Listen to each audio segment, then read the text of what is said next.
Scottie Pippen, former Bulls player and teammate of Michael Jordan. You would probably see him as the second to Michael Jordan when you think of the years that he and Michael Jordan played on the Chicago Bulls team.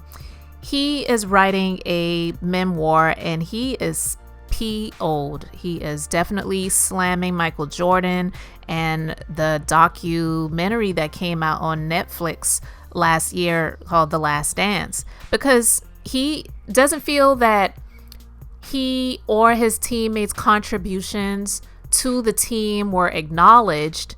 And also in terms of the money, $10 million payout to Michael Jordan, but he and his teammates didn't get anything. So this is coming from the Jasmine brand, who's reporting on this. And so they state that a docuseries following Michael Jordan's final season with the Chicago Bulls, The Last Dance, premiered on Netflix last year. Shortly after the hit series release, reports circulated that Scottie Pippen was left wounded and disappointed, claiming he was portrayed as being underpaid and frustrated. So now he's slamming the docuseries and saying that it's inauthentic. And quote, he says, "I don't think it was that accurate in terms of really defining what was accomplished in one of the greatest eras of basketball, but also by two of the greatest players, and one could even put that aside and say the greatest team of all time. I didn't think those things stood out in the documentary. I thought it was more about Michael trying to uplift himself and to be glorified." And talking about the series, he says, "I think it also backfired to some degree in that people got a chance to see what kind of personality Michael had." So were Scottie and Michael ever really friends, or were they just teammates? And just based on these statements, even though that was many years ago that they played together, it's not uncommon. It's actually more common for people who work together, which playing on a team, you're doing your job. So how many people can actually say that they are truly, really friends of their coworkers? A lot of people aren't, and a lot of people get hurt because they see coworkers as friends, when I've been one of those people where I've never seen it that way. If you make a friend with someone that you are working with for years, or you go to school with for years or whatever, and you wind up becoming friends, then that's one thing. But more likely than not, you're not really friends. You may be cordial with each other. You may just have that time and space where you are respecting each other in the spaces that you are sharing with each other. But in terms of really being friends, you're probably really not. And just him saying that it kind of backfired because it gave people the chance to see what kind of personality Michael had, that doesn't sound like a compliment. So I'm just saying. His initial reaction to watching The Last Dance, he says, and I quote, "As I watched the doc at home in Southern California with my 3 teenage boys, I couldn't believe my eyes. I was nothing more than a prop. His best teammate of all time, quote, Michael Jordan, called me. He couldn't have been more condescending if he tried." Each episode was the same. Michael on a pedestal, his teammates secondary, smaller. The message no different from when he referred to us back then as his supporting cast. From one season to the next, we received little or no credit whenever we won, but the bulk of the criticism when we lost. Michael could shoot 6 for 24 from the field, commit 5 turnovers, and he was still, in the minds of the adoring press and public, the errorless Jordan. Now here I was in my mid-50s, 17 years since my final game, watching us being demeaned once again. Living through it the first time was insulting enough. Wow. And I can only imagine, because you being in a space where you're kind of silenced, he didn't really have a voice back then. And it's true, the press and the people and his adoring fans love Michael Jordan. Really, those who loved him, if the team made mishaps or mistakes or lost a game or whatever, they were not going to view Michael as the cause. They were going to view everyone else, including Scottie Pippen, as the reasons to why, and them getting the bulk of the blame. So I can understand why he says 17 years later, it's like it's bringing all that back to my memory. So it definitely sounds like he needs some healing for sure. Because people go through that stuff all the time on jobs where you are working with people, the manager or whatever, the person who is the upfront person, they may not be as capable or even better than someone else that someone sees that's in a position beneath them. But when things are going great, they will get the credit. But when things are going bad, then they will put the blame on the support team or the supporting staff, or like Scottie Pippen said, Michael Jordan used to call them back in the day supporting cast, which is extremely demeaning.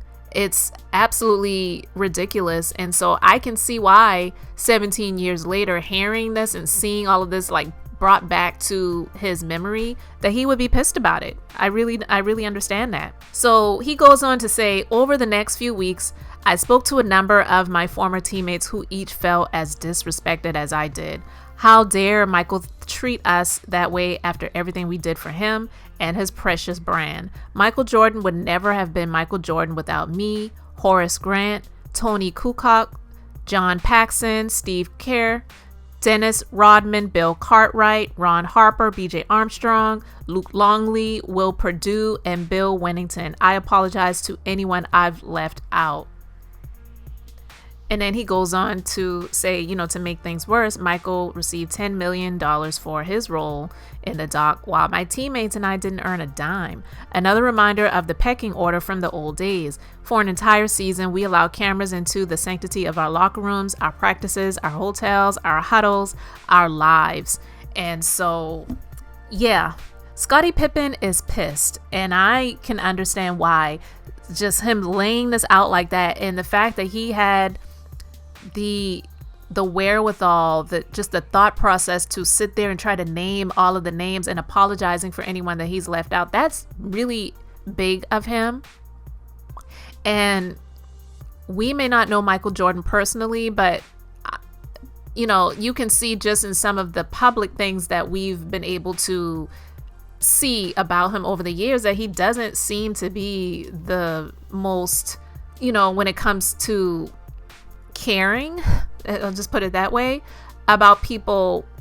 I mean, look at how he did his ex-wife. I mean, yeah, she got paid, and some people feel like, well, she got paid and she didn't even dribble a basketball, that sort of thing. But I hate when I hear people talking that way, especially about a wife and a woman who was married to someone for many, many years and went through a lot of things in that marriage. We never know. We only know what has been reported or what has been put out in the public, but you never know what goes on in a household on an everyday basis, in a relationship and in a marriage. So having someone who seems to be pretty arrogant like Michael Jordan, I can't imagine what it was like to be married to him. So, I mean, Juanita Jordan's probably like good riddance and not even thinking about it anymore. But for him to treat his teammates this way, those who, like Scottie Pippen said, they helped him and helped to propel him to be who he is, and he wouldn't be who he was without them. It's true. Jordan's brand will probably never be diminished. It will probably never cease. Just the shoes alone. I mean, come on. It's ridiculous, but Steve, it's just crazy. I just see and feel how Scottie Pippen feels just hearing him share his thoughts about this. And I just believe that he has a right to speak his mind and write a book about it. Share your stories about it. It's like, heck, if Netflix did a docuseries on Michael Jordan, why not do something on Scottie Pippen? I would be probably more interested to watch that than I would to be watching The Last Dance on Michael Jordan, honestly. So who's up for a docuseries or just a documentary on Scottie Pippen? I definitely would be open to that, and just him being able to have the opportunity to share his story, or maybe even if it's not like a docuseries, maybe some type of reality, not really a reality show, but something reality docu sort of in that manner. Not really. I mean, his ex-wife is already going to be on the Real Housewives of Miami, I believe. I don't need anything like that, but just him being able to have the opportunity to talk about his experiences and give a counter reaction to the docuseries that was out last year about Jordan and his experiences. So you guys let me know your thoughts about that in the comment section. Thank you so much for liking, commenting, and subscribing. And until the next time, I'm just being beautifully honest.